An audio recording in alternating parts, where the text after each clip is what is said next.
Hi everyone, and welcome back to my channel. I just wanted to make this video because social anxiety shapes the way that I move through the world in ways that people can't see. You don't have to listen closely. You don't even have to stay the whole time. This is a quiet space for you to sit in and listen if you need it. I move through the world aware, not alert, aware. Aware of tone shifts, aware of footsteps behind me, aware of the pause between words. I enter rooms already reading them, not because I want to judge, but because my nervous system learned early that safety comes from noticing first. Philosophers talk about being in the world as if it is neutral, as if the world meets everyone the same way. But some of us arrive already braced, already listening, already scanning for exits that aren't physical. This is not paranoia. This is adaptation. I do not float through spaces. I trace its edges. My body answers questions before I do. Before thoughts arrive, my shoulders have already tightened. My breath has already shortened. My feet have already angled away. The body is a philosopher older than language. It remembers what the mind tries to forget. Social anxiety lives here, in muscle memory, in breath patterns, in the way the heart speeds up. When nothing is technically wrong, the world asks for explanations. The body offers sensation. And sensation does not argue. It simply is. Eye contact is not neutral to me. It is a negotiation. How long is too long? How short is rude? What does this look mean? What does it ask of me? To be seen is not always to be understood. Sometimes it is to be assessed, measured, interpreted. Philosophy often celebrates visibility, but never asks who pays for it.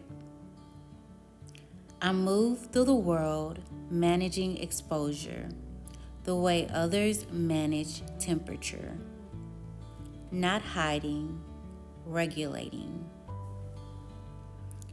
I am quieter than expected, not because I lack thought, but because thought runs deep and depth takes time.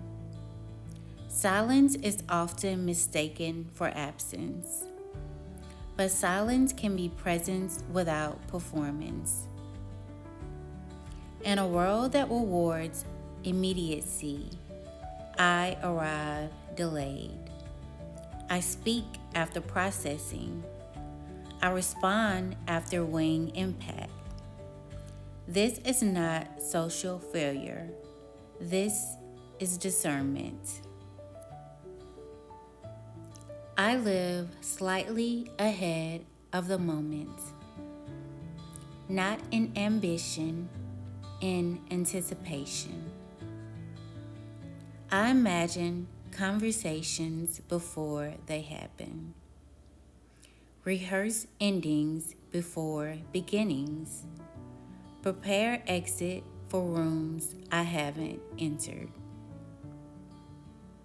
Time folds inward when anxiety is present. The future leaks into now. Philosophy calls this anxiety existential. I call it Tuesday. I am polite even when uncomfortable. Calm even when overwhelmed. Kind even when frozen. Politeness becomes a shield because conflict requires bandwidth I'm already using to stay regulated. This is why people misunderstand. They mistake composure for comfort. The world praises resilience, but rarely asks what it costs. People often think distance means disinterest, but sometimes distance is care. I care enough to move slowly, enough to not rush intimacy, enough to protect both of us from expectations I can't meet yet. Social anxiety does not mean lack of desire. It means desire filtered through caution. And caution is not coldness, it is memory. I want connection, but my body asks questions first. Is it safe? Is it predictable? Will I be misunderstood here? Will I be asked to move faster than I can? Desire does not disappear because of fear. It learns to wait.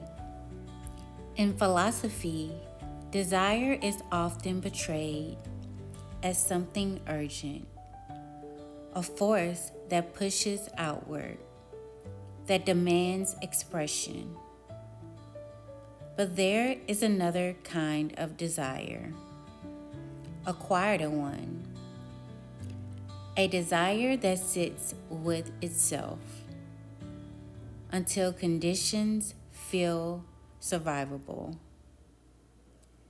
This kind of desire does not announce itself loudly.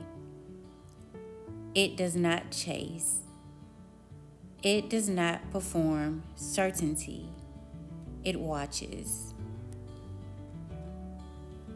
At some point, philosophy turns from explanation to acceptance. I do not owe the world a different nervous system. I do not owe extroversion as proof of a worth.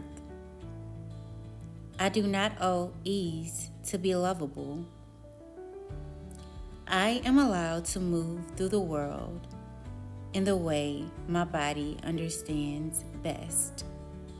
Slow, careful, and honest. This is how I move through the world. Not broken, not unfinished, just shaped by experience. If this felt familiar, you're not doing life wrong. You're just moving through it carefully. Thank you for joining me today. And if this resonated with you, please subscribe or leave a heart in the comments.